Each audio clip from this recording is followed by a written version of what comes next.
ഈ കാണുന്നത് നമ്മുടെ ആപ്പിൾ സ്നെയിലുകൾ കിടന്നിരുന്ന ടബ്ബാണ്. അവരെ നമ്മൾ പുതിയ ടാങ്കിലേക്ക് മാറ്റി. അതിനുശേഷം നമ്മൾ വന്നിട്ട് ഈ ഒരു ടബ്ബിലെ വാട്ടർ ചേഞ്ച് ചെയ്തിട്ടുണ്ടായിരുന്നു. എന്നിട്ട് നമ്മൾ ഇതിനകത്തേക്ക് ഫ്രഷ് വെള്ളം അടിച്ചിട്ടുണ്ട്. ഫ്ലോട്ട് ചെയ്ത് കിടക്കുന്നത് എന്താണെന്ന് വെച്ച് കഴിഞ്ഞാൽ അത് ആൽഗയാണ്.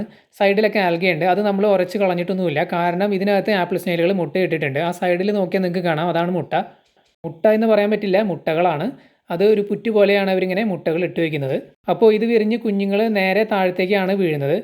വിരിഞ്ഞിറങ്ങുന്ന കുഞ്ഞുങ്ങൾ അഡൾട്ട് സ്നെയിലുകളെ പോലെ തന്നെ അപ്പോൾ തന്നെ അവർ ഫുഡ് കഴിച്ചു തുടങ്ങും. അപ്പോൾ അവർ കഴിക്കുന്നത് എന്താണെന്ന് വെച്ച് കഴിഞ്ഞാൽ പ്രധാനമായിട്ടും ആൽഗയാണ്.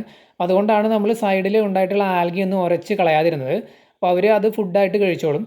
അപ്പോൾ വിരിഞ്ഞിറങ്ങിയ കുറച്ച് ദിവസത്തേക്കൊന്നും നമ്മൾ ഇവർക്ക് ഫുഡ് കൊടുക്കേണ്ട ആവശ്യമൊന്നുമില്ല. അതിന് ശേഷം നമ്മൾ പെല്ലറ്റ് ഫുഡൊക്കെ ഫീഡ് ചെയ്ത് തുടങ്ങിയാൽ മതി. അപ്പോൾ ഈ ഒരു മുട്ട വിരിയും എന്നുള്ള കാര്യമൊന്നും നമുക്കറിയില്ല. അതിന് കാരണം ഇപ്പോഴത്തെ ക്ലൈമറ്റ് തന്നെയാണ്. കാരണം ടെമ്പറേച്ചർ ഒരു പ്രോപ്പറായിട്ടുള്ള ഒരു ഇതിലല്ല നിൽക്കുന്നത്.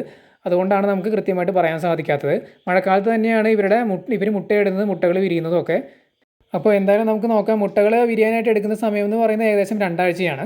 അപ്പോൾ അത്രയും സമയം എടുത്തിട്ട് ഇത് വിരിഞ്ഞില്ല എന്നുണ്ടെങ്കിൽ പിന്നെ ഇത് വിരിയാൻ സാധ്യതയില്ല. അപ്പോൾ പിന്നെ നമ്മൾ എന്താണ് വിചാരിച്ചിട്ടുള്ളതെന്ന് വെച്ച് കഴിഞ്ഞാൽ ചെറിയ ജയൻറ്റ് ഗൗരാമി അല്ലെങ്കിൽ ചെറിയ സൈസിലുള്ള ആൽബിനോ കാറ്റ്ഫിഷിനെയാണ് നമ്മൾ തൽക്കാലത്തേക്ക് ഇതിൽ ഇടാനായിട്ട് പ്ലാൻ ചെയ്തിട്ടുള്ളത്. കൃത്യമായിട്ട് തീരുമാനിച്ചിട്ടില്ല. നമ്മൾ കുറച്ച് കഴിയുമ്പോൾ വ്യക്തമായിട്ട് ഒരു തീരുമാനത്തിലെത്തും. ഈ ടബ്ബ് നമ്മൾ വെച്ചിട്ടുള്ളത് ടെറസിൻ്റെ മുകളിലാണ്.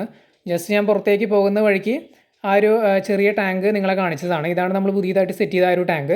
അപ്പോൾ ഇതിനകത്തേക്കാണ് നമ്മൾ അതിൽ കിടന്നിരുന്ന ആപ്പിൾ സ്നെയിലുകളെ ട്രാൻസ്ഫർ ചെയ്തിട്ടുള്ളത്. അതിനകത്ത് നമ്മൾ ചെടികളും ഇട്ടിട്ടുണ്ട്. കുറേ നാളായിട്ട് ഈ ഒരു ടബ്ബിൽ കിടന്നിരുന്ന ആപ്പിൾ സ്നെയിലുകൾക്ക് ഇപ്പോൾ അത്യാവശ്യം വലിയ സ്പേസ് കിട്ടിയിട്ടുണ്ട്. അപ്പോൾ അവർക്ക് വലിയ പ്രശ്നമൊന്നും ഉണ്ടാവില്ല എന്ന് നമ്മൾ വിചാരിക്കുന്നു. മുമ്പ് അവർക്ക് ഷെല്ലിൻ്റെ ഒരു പ്രോബ്ലം ഉണ്ടായിരുന്നു.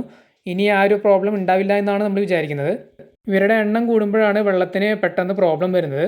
വെള്ളം പെട്ടെന്ന് അസിഡിക് ആവും, എന്നിട്ടാണ് ഷെല്ലിൻ്റെ കംപ്ലൈൻ്റ് ഒക്കെ വരുന്നത്. ആ പ്രശ്നം ഇനി ഉണ്ടാവില്ല എന്ന് വിചാരിക്കാം.